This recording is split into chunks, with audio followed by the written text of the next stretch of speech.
할렐루야.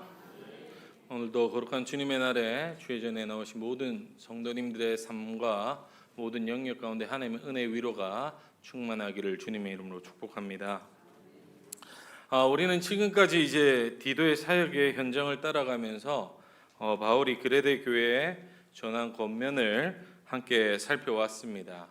당시 이 그레데는 거짓과 탐욕이 일상처럼 자리한 땅이었습니다. 혀로는 하나님을 고백하지만 실제로는 자기 욕망을 따라 사는 문화였죠. 바울은 이런 땅에 세워진 교회가 단순하게 믿음을 말하는 공동체로 머물지 않고 이제 삶으로 복음을 보여주는 공동체 되기를 원했습니다. 그리스도인이 된다는 것은 여러분 단순한 이 신앙 고백으로 끝나지 않습니다. 그 고백이 우리의 일상과 태도와 그리고 삶 속에서 관계 속으로 스며들어야 세상은 비로소 복음을 보기 시작한다라는 거죠. 그래서 바울은 그레데 교회 성도들이 어디에 있든지 은혜 입은 사람답게 살아가기를 원했습니다. 근데 사실 오늘 우리가 사는 시대도 크게 다르지 않지요. 거짓은 여전히 사회의 구조를 지배하고 또 자기 중심적 문화는 우리를 계속 붙잡고 있습니다. 그러나 여러분 생각해 볼 때 어두움이 짙을수록 빛은 더욱 분명하게 드러나듯이 은혜 입은 사람의 삶이 바로 이러한 자리에서 더욱더 선명하게 드러난다는 사실입니다. 세상은 여전히 교회를 바라봅니다. 그러면서 말들을 하죠. 예수 믿는다더니 왜 저래? 라는 냉소적인 이런 시선을 가지고 바라보는가 하면 또 반면에 그래도 저 사람은 뭔가 다르다라는 인상도 있습니다. 이런 말들 속에서 차이는 이제 말이 아니라 태도에 의해서 갈라진다라는 거죠. 오늘 본문에서 바울은 은혜 입은 그리스도인들이 세상 속에서 어떤 태도로 살아가야 하는지를 이제 구체적으로 보여줍니다. 권세를 대하는 자세, 그리고 이웃을 대하는 태도, 그리고 왜 그렇게 살아가야 하는지를 그 이유까지 상세하게 말합니다. 무엇보다도 그는 우리에게 잊지 말라고 말하죠. 우리는 본래 그들과 다르지 않았다. 다만 은혜가 우리를 바꾸었다. 라고 말입니다. 오늘 우리는 이 말씀을 따라서 다시 한번 배우고자 합니다. 은혜가 빚어내는 세상을 향한 그리스도인들의 윤리, 그것이 무엇인지, 그리고 그 윤리를 통해서 세상 속에서 어떻게 복음을 드러내야 하는지를 함께 묵상하도록 하겠습니다.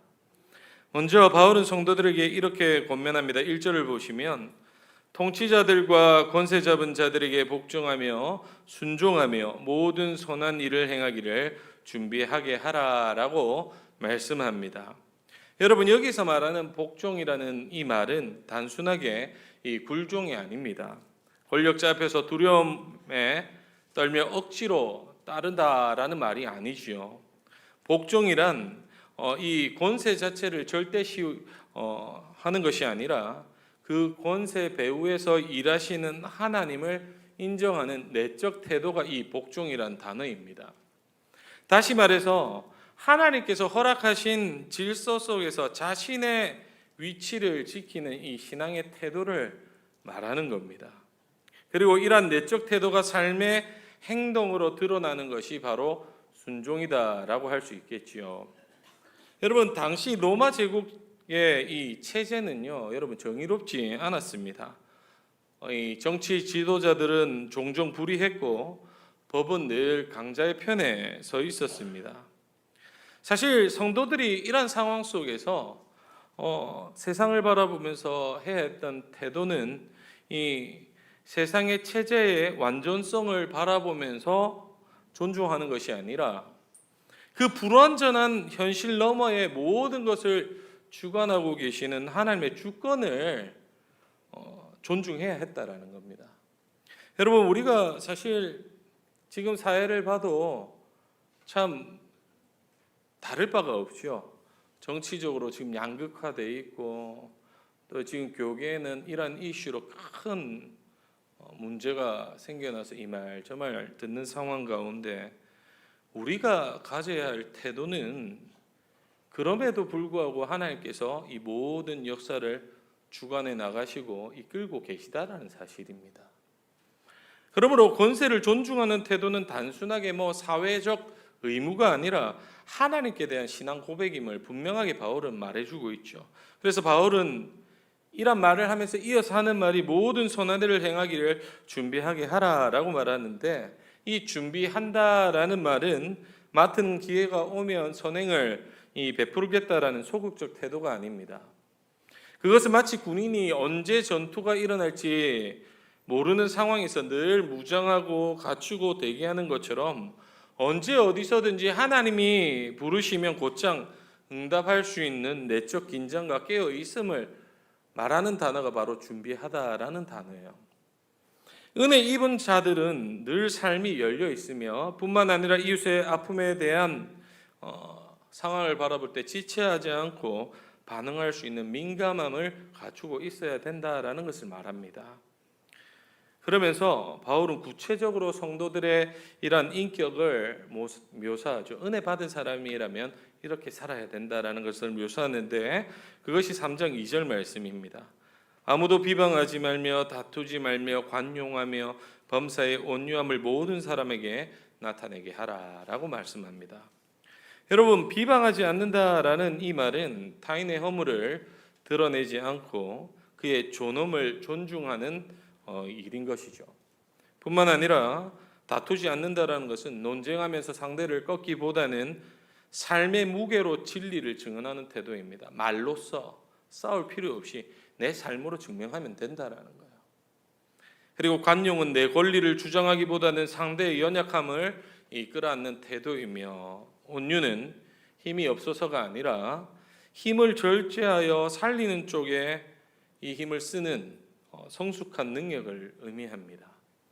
바울이 이 4가지 덕목을 말하면서 이것이 교양인의 덕목이다라고 말하는 것이 아니라, 이것은 은혜 입은 그리스도인들이 어떤 존재인지를 보여주는 지표이자 복음의 삶 속에서 어떻게 이것을 구체화시키며 드러내는지를 나타내는 거울이라는 것을 분명하게 말해주고 있습니다.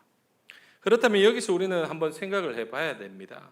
왜 바울은 이런 기본적인 윤리를 교회에 지금 다시 강조하겠습니까? 단순하게 교인들이 착한 시민이 되라는 도덕교과서적인 가르침일까요? 사실 그렇지는 않죠. 바울은 이 강조하는 말은 더 깊은 의미를 담고 있습니다. 그는 신앙이 추상적인 교리가 아니라 구체적인 태도에서 드러나야 된다라는 말을 하고 싶은 거죠. 생각해 보십시오. 여러분, 믿음은 눈에 보입니까? 안 보입니까? 믿음은 눈에 보이지 않습니다. 그러나 태도는요, 누구나 볼 수 있다라는 거죠. 세상은 우리의 설교보다도 우리의 태도를 먼저 읽습니다. 그리고 우리의 기도보다도 우리의 행동을 더 먼저 기억하는 게 세상이 보는 눈이라는 거죠. 그렇게 지금 바울은 말하는 겁니다. 너희가 세상 속에서 보여주는 태도가 곧 복음의 얼굴이 된다라고 말입니다. 그러므로 우리는 스스로에게 늘 물어봐야 되죠. 내 언어 속에, 내 행동 속에, 내 관계 맺음 속에 과연 하나님의 은혜가 드러나고 있는가? 나는 오늘도 은혜 입은 사람답게 이 준비된 마음으로 지금 이 땅 가운데 살아가고 있는가라는 질문들이 날마다 사실 있어야 된다라는 겁니다. 사랑하는 여러분, 이 권세를 존중한다라는 것은 억눌린 이 수능이 아닙니다. 반대로 얘기하면 내 삶은, 그리고 내 삶의 주인은 내가 아니라 하나님이시다라는 이 신앙의 고백이 담겨 있는 거죠. 여러분 생각해 보면 지금 사회를 보면 내 뜻대로 돌아갑니까? 안 갑니까? 내가 지지하는 정치, 지지하는 방향, 목적대로 흘러가고 있습니까? 사실 그런 적이 단 한 번도 없어요, 사실은. 우리가 이 정치를 생각해 보면 여기도 다 정치가 나눠져 있겠지만 누구를 지지하느냐는 개인의 주관적인 생각이고, 내 뜻대로 안 될 때 거기서 막 저놈들 죽일 놈 이게 아니라 하나님이 왜 이 시대에 이 지도자를 세워서 이런 상황이 연출될까라는 것을 우리는 생각해 보면서 그 하나님이 그럼에도 불구하고 이끌고 간다라는 믿음으로 살아내야 된다는 말입니다. 여러분, 그레데 교회 당시 로마 사회나 지금 현재 사회의 정치를 봐도 별 다를 바가 없어요. 여전히 우리가 생각할 때 선한 게 안 흘러갈 수도 있다는 말입니다. 그럼에도 여러분, 역사를 보면 지금까지 하나님이 은혜로 이끌어 오셨습니까? 안 이끌어 오셨습니까? 이끌어 오셨다는 사실이죠. 누가 되건 어떤 상황이 오건 그 배후에서 일하는 하나님이 계시다라는 것. 그래서 지금 권세 복종하라는 말은 그 하나님을 신뢰하라는 말입니다.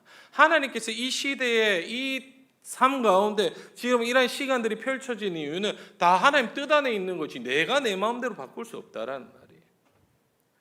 그래서 우리가 이 땅 가운데 살아갈 때 이 법 앞에서도 정직을 선택하는 것은 단순하게 이 시민적 의무를 말하는 것이 아니라 하나님께서 자신에게 맡겨진 신앙의 표현이라는 겁니다. 여러분, 작은 세금 고지서 하나 그리고 곧 교통 법규 하나를 대하는 태도 속에서도 우리가 지금 하나님을 어떻게 대하고 있는지에 대한 태도가 나타난다라는 거죠. 은혜 입은 자는 이 땅의 시민이기 이전에 사실은 하늘나라의 시민이라는 사실을 기억하며 살아가야 된다는 말입니다.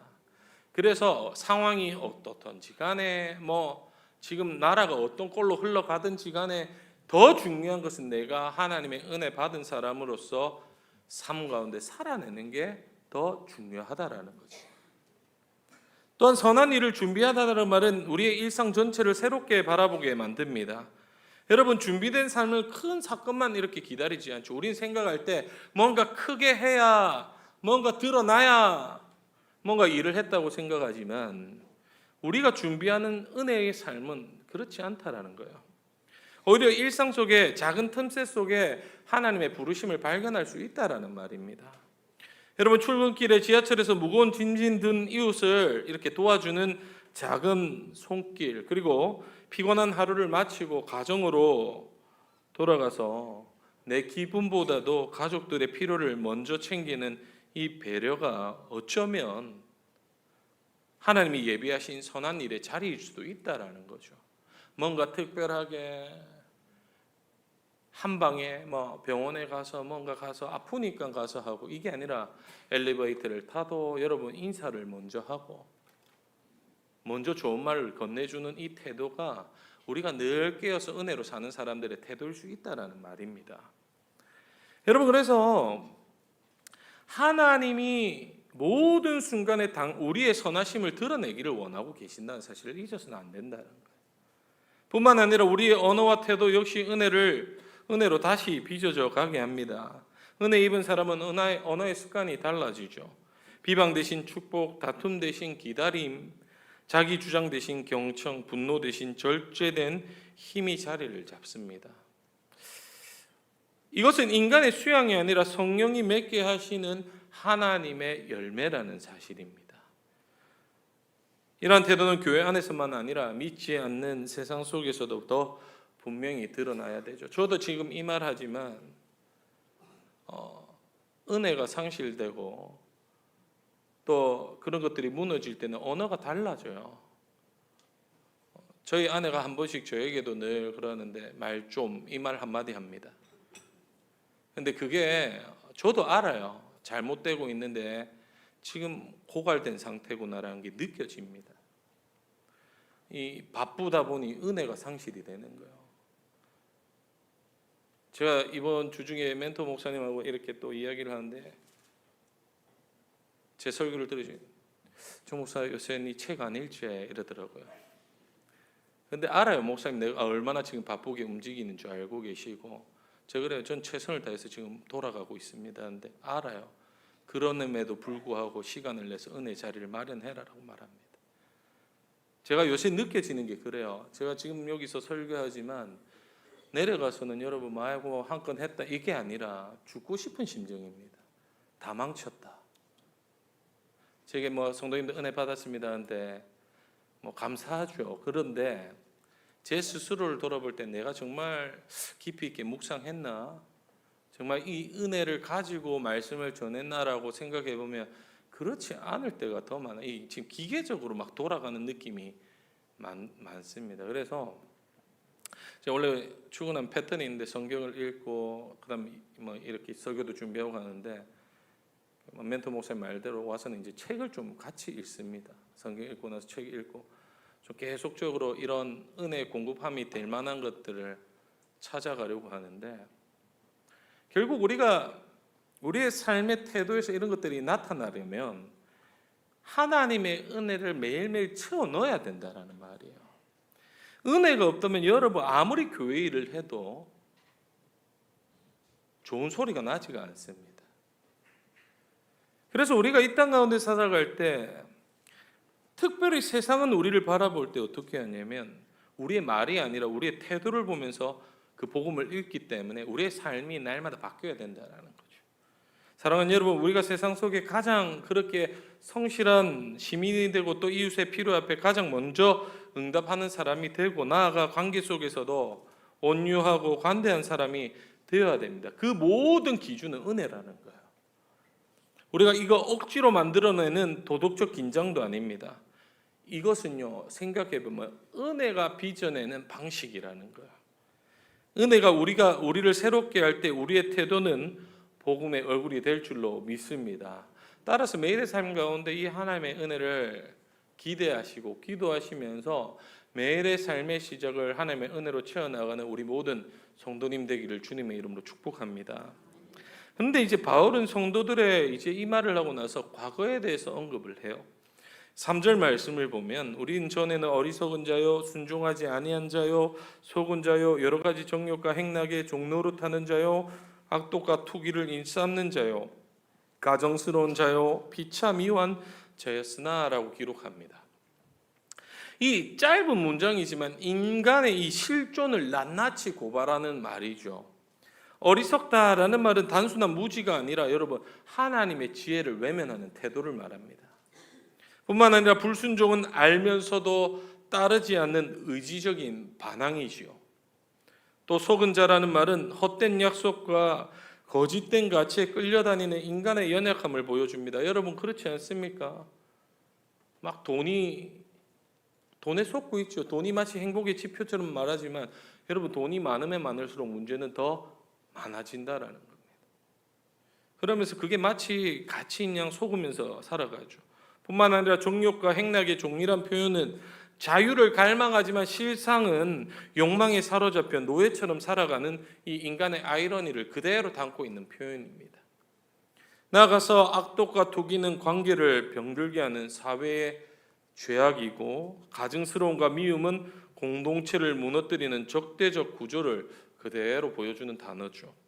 그런데 여기서 진짜 중요한 것은 뭐냐? 바울은 그들이 그렇다라고 말하는 게 아니라 우리도 전에는 이라는 고백을 하고 있다라는 겁니다. 성도는 본래부터 다르지 않았습니다. 은혜가 아니었다면 여전히 지금 말하고 있는 이 상태로 머무를 수밖에 없다라는 거죠. 이 고백은 교회를 세상을 심판하는 자리에서 내려와서 은혜 없이는 설 자리가 없는 존재임을 분명하게 각인시키는 말입니다. 은혜 없다면 우리는 똑같다라는 거예요. 은혜 없으면 너희도 똑같지 않냐라는 말입니다. 여기서 우리 생각해 봐야 됩니다. 왜 바울이 성도의 과거를 이렇게 굳이 꺼내겠습니까? 교회를 부끄럽게 하기 위해서요? 사실 그렇지 않죠. 그는 교회를 낮추려 한 게 아니라 은혜의 뿌리를 다시 깊게 보려는 태도인 거죠. 내가 어떤 사람이었는지를 기억할 때만 지금 내 앞에 있는 이웃을 함부로 정죄할 수 없다라는 겁니다. 과거에 나도 이랬는데 이 사람 그럴 수 있겠다라는 마음이 생기는 거죠. 은혜를 기억하는 사람만이 은혜를 흘려보낼 수 있습니다. 그래서 여러분 이 고백은 단순히 과거의 회상이 아니라 우리의 태도를 바꾸는 힘이라는 거죠. 여러분 그 노래 압니까? 손대면 톡하고 터질 것만 같은 그대. 손대면 톡하고 터질 것만 같은 그대. 아무도 모르나 봐요. 봉선화 연정. 제가 어렸을 때 할머니한테 컸기 때문에 이런 노래도 많이 들었는데 제 성질이 그랬어요. 이건 노래 좋은 노래인데 저는 내 성질이 톡하면 터졌습니다. 기질적으로 이 다혈질이었는데 예전에 저도 그렇게 살았고 하나님 모를 때는 이 은혜가 없으니까 이 뭐만 하면 이 완전 톡 치면 진짜 터져. 어른이고 나 필요 없는 거예요. 이거는. 건들지 마라. 문다. 이게 성격이었어요. 그런데 하나님의 은혜가 임하게 될 때는 우리의 삶이 바뀝니까? 안 바뀝니까? 바뀌는 거예요. 바뀌는 거예요. 종종 우리는 때로는 세상을 향해서 불의를 보거나 안 좋은 것을 볼 때 우리의 목소리를 높여서 정죄하고 판단하고 싶을 때가 있죠. 그러나 바울은 말합니다. 너희도 전에 그랬다라는 거예요. 저도 그랬고 여기 계신 분들 다 그랬지 않습니까? 이 고백이 회복될 때 교회는 겸손을 배울 수 있고 세상과 같은 자리에 서 있음을 우리는 기억해야 된다라는, 그 자리에 서서 우리가 은혜 받은 자로서 하나님이 세워놨다는 사실을 잊으면 안 된다라는 거죠. 오늘 우리의 주변을 보십시오. 여러분 자유를 외치지만 종종 중독에 묶여가지고 있는 사람들이 얼마나 많습니까? 또 행복은 갈망하지만 고립 속에서 갇혀 사는 이웃들도 참 많습니다. 자기 확신으로 살아가면서 내면은 여전히 공허하고 불안에 시달리는 사람들 많이 만납니다. 특별히 연예인들도 이렇게 좀 보면 그래요. 제 아는 동생이 신한 탤런트가 있는데 걔가 한번 그런 말을 해요. 늘 공허하다고. 뭔가 화려한 스포트라이트를 받는 것 같지만 그 이면에 불안과 미래에 대한 확실성이 없으니까 밀려오는 힘듦이 늘 있는 거예요. 그러니까 자살하는 겁니다. 이런 세상 속에서 우리는 쉽게 사람들을 만나면서 아이고 판단할 수가 없는 거예요. 왜? 우리도 전에 그랬기 때문에. 여러분 교회가 가장 이상하게 좀 혐오주의로 갑니다. 교회가 가장 많이 혐오주의에 녹아져 있어요. 무슨 말이냐? 여러분 예를 들면 동성애 하면 여러분 표정 어떤 줄 아세요? 벌써 지금 그 표정 짓고 계세요. 이렇게. 그들은 구원받을 기회가 없습니까? 감옥 갔다 온 사람은 예수 믿을 기회가 없습니까? 제가 예전에 목요일 새가족 담당할 때 어떤 분이 오셨어요.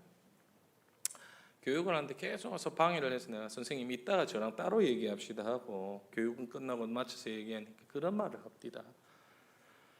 감옥에서 나왔더니 아무도 사회에서도 뭘 해주지도 뭐 이렇게 제기하고 싶은데 할 수도 없고 교회를 가도 다 쫓아내더라. 도대체 어디서 이런 걸 해야 될지 모르겠다는데 머리를 한 대 망치로 맞은 느낌이 들었습니다. 여기에 누군가 불편한 사람이 올 때 우리 교회 말고 딴 교회 갔으면 좋겠지라는 마음이 들 때 혹여 있지 않습니까? 왜 하필 우리 교회 왔을까라는 생각들. 혐오주의로 가는 거예요. 뭔가 나는 완전한 것 같이 느껴지지만 실상 우리도 똑같은데, 제가 동성애에 대해서 뭐 이렇게 조심스럽지만 그들을 뭐 다 죄를 용납하라서 회개할 기회를 줘야 되는 거죠. 청년 사역할 때 그런 질문들을 많이 받았습니다. 동성애 죄다니까 어떤 친구가 갑자기 일어나서 교회를 안 오더라고요. 그 뒤로부터. 죄는 맞죠. 그러나 그들이 변화될 수 있도록 복음으로 변화될 수 있도록 기회를 줘야 되는데 교회가 그렇지 않다라는 겁니다.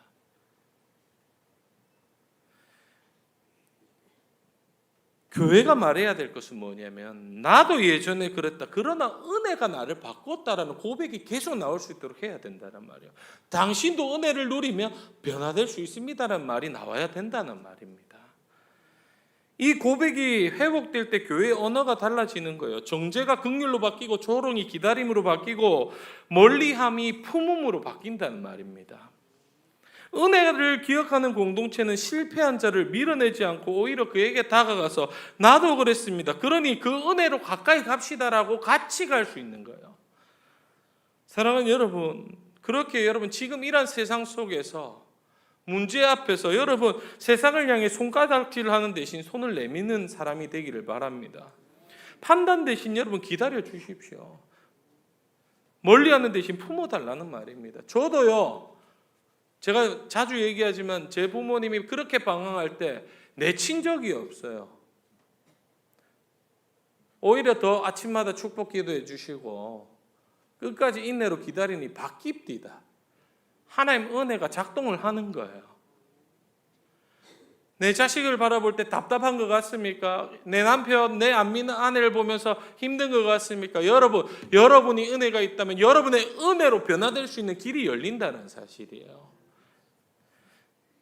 그들도 은혜가 필요합니다. 은혜가 모르니까 지금 허덕거리는 거지. 은혜를 알면 살 수 있다라는 거예요.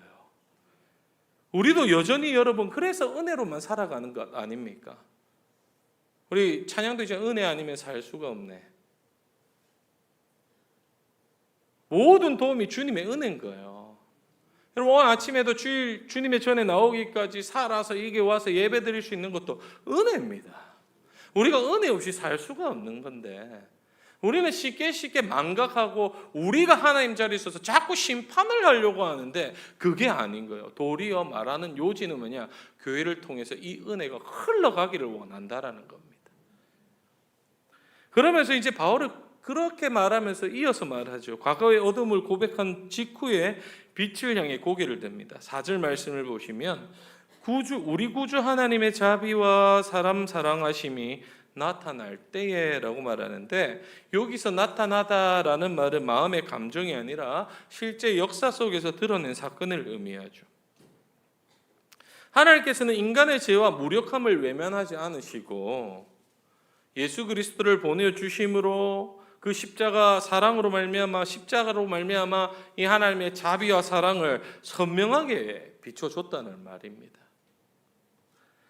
그러면서 바울은 이어 말하는 게 우리를 구원하시되 우리를 행한 바 의로운 행위로 말미암지 않고 오직 그의 긍휼하심을 따라 중생의 시승과 성령의 새롭게 하심으로 하셨나니라고 말하는데 우리가 구원받은 것은 우리의 어떤 때문이 아니라는 거예요. 구원은 우리의 도덕적인 향상을 위해서 그리고 종교적 노력에 의해서 비롯되는 말이 아닙니다. 하나님은 우리가 조금 나아졌기 때문에 우리를 붙드신 것이 아니라 소망이 없을 때에 긍휼로 우리를 품으셨다는 말이에요. 여러분 그래서 은혜라는 말은 인간의 가능성 위에 세워진 것이 아니라 가능성이 무너진 자리에서 내려온 하나님의 선물입니다. 아무것도 할 수 없는 인생, 여전히 죄악 가운데 허덕이며 살아가는 인생 가운데 찾아오신 선물이 은혜라는 거예요. 그래서 바울은 이 구원을 죄를 덮는 사건이 아니라 전혀 새로운 존재로 태어나게 하는 사건임을 강조하고 있습니다. 예수님의 피로 과거가 씻기고 성령의 새롭게 하심으로 완전한 다른 정체성으로 살아갈 수 있도록 했다라는 거죠. 그런데 하나님께서 이 은혜를 그냥 한해적으로 준 게 아니라 6절을 보시면 하나님의 성령을 조금 준 게 아니라 넘치도록 부어주었다. 이 말이 뭐냐? 우리가 넘어질 때, 쓰러질 때 매일매일 다시 일어날 수 있도록 은혜의 길을 걸어갈 수 있도록 끝까지 함께 한다는 말입니다. 그러면서 결론 맺는 말이 말하죠. 7절에 은혜를 힘입어 의롭다 하심을 얻고 영생의 소망을 따라 상속자가 되게 하셨다. 우리를 부르는 게 옛사람의 모습으로 이름으로 부르지 않습니다. 우리는 이제는 하나님의 자녀고 하나님의 상속자이며 영원한 소망을 가진 존재다라고 정의를 해버려요. 그럼 여러분 여기서 물어봐야 되죠. 은혜는 과연 과거에만 머물렀던 선물인가 아니면 오늘도 살아 움직이며 우리를 새롭게 하는 힘인가라는 질문 말입니다. 바울은 분명히 말합니다. 은혜는 한때 위로가 아니라 지금도 우리를 빚어가는 창조의 손길이다라고 정의하는 겁니다. 사랑하는 여러분, 은혜는 이 과거의 추억으로 머물지 않습니다. 은혜는 현재형으로 우리를 새롭게 빚어가는 거죠. 우리는 종종 이런 말 하지 않습니까? 나는 원래 이런 사람이야. 이 언제 많이 하는 줄 아십니까? 싸울 때 많이 해요. 내가 원래 이렇다 몰랐나? 몰랐어? 이러면서 막 싸울 때 뭐 해요? 와일로 이러면 내가 원래 그랬거든. 안 하나 봐요.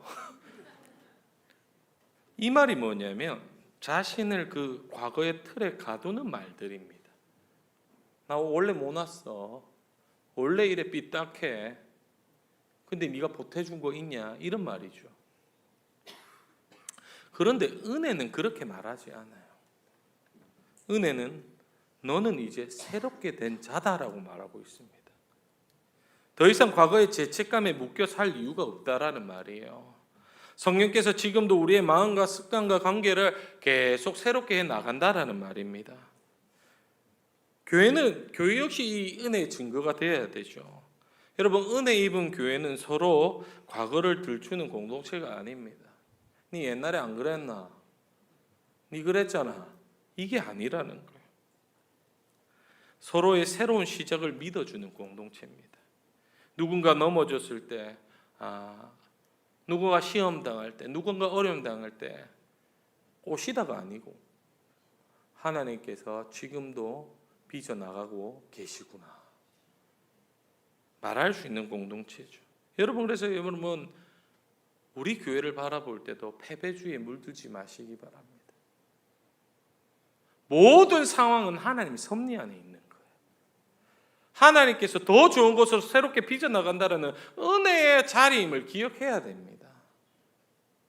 왜 이럴까가 아니라 하나님 은혜가 있구나라고 해석을 해내야 되는 거예요.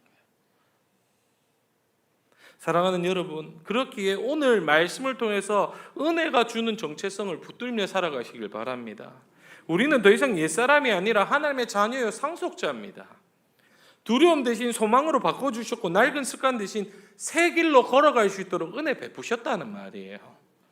그 은혜가 우리를 새롭게 하고 또 교회를 새롭게 하고 세상 속에서도 여러분 복음을 드러내게 하신다는 사실을 잊지 마시기를 바랍니다. 사랑하는 여러분, 은혜는 과거를 덮는 망각이 아닙니다. 미래를 여는 문이라는 사실을 기억하시길 바랍니다. 우리가 누구였는지를 기억하는 것, 그건 뭐냐면 그렇게 살지 않고 이제는 은혜로 살아가겠다라는 나의 정체성을 분명하게 하는 표현이라는 거죠. 은혜는 그래서 현재를 다시 빚어져 나가는 겁니다. 과거에 어떠했던 하나님의 은혜는 오늘 나를 새롭게 또 빚어 나간다는 사실이죠. 그래서 중생의 시선과 성령의 새롭게 하심이 단지 한때 경험을 말하는 게 아니라 매일매일 새롭게 하는 힘이라는 사실을 여러분 잊어서는 안 됩니다. 그래서 여러분, 은혜는 다짐하는 게 아니라 리듬이에요. 리듬. 하나님이 우리 안에 계속 이어가는 창조의 손길이라는 거예요. 그래서 여러분 매일 아침마다 기도해야 될 건 뭐냐? 다른 거 구하지 말고 하나님의 은혜로 살아낼 수 있도록 은혜를 부어달라고 매일매일 기도해야 되는 거예요. 뭐 단순한 얘기 아닙니까? 근데 이게 돼요, 안 돼요? 잘 안 됩니다. 여러분, 은혜가 떨어지면요 기도도 안 됩니다. 그때 다른 거 붙잡지 마십시오. 원망도 하지 마십시오.